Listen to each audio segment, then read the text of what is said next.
মুহতারাম হাজিরিন, বিশ্ব জাহানের মধ্যে বহু মানুষ রয়েছে।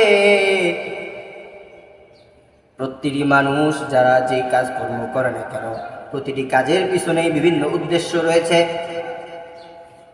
চাকরিজীবী চাকুরি করে, তার উদ্দেশ্য রয়েছে মাস শেষে বেতন পাবে, বেতন দিয়ে বিভিন্নভাবে উপকৃত হবে।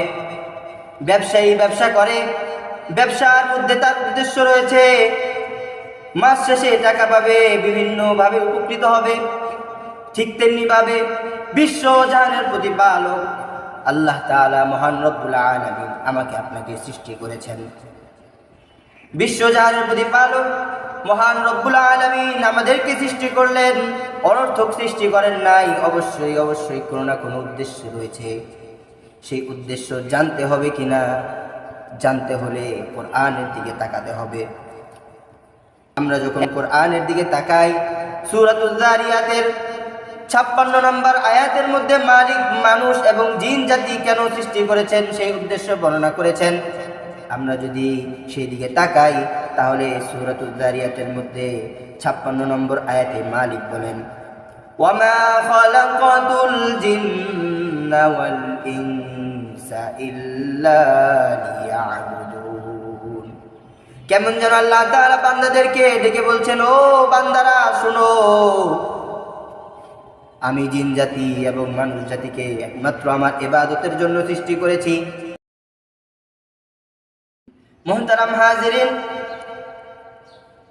বিশ্ব জাহানের মধ্যে বহু মানুষ রয়েছে।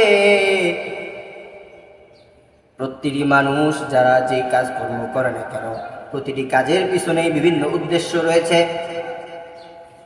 চাকরিজীবী চাকুরি করে, তার উদ্দেশ্য রয়েছে মাস শেষে বেতন পাবে, বেতন দিয়ে বিভিন্নভাবে উপকৃত হবে।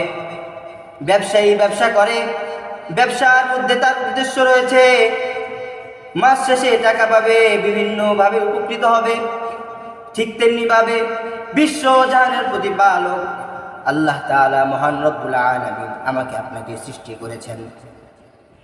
বিশ্ব জাহানের প্রতিপালক মহান রব্বুল আলামিন আমাদেরকে সৃষ্টি করলেন, অনর্থক সৃষ্টি করেন নাই। অবশ্যই অবশ্যই কোনো না কোনো উদ্দেশ্য রয়েছে।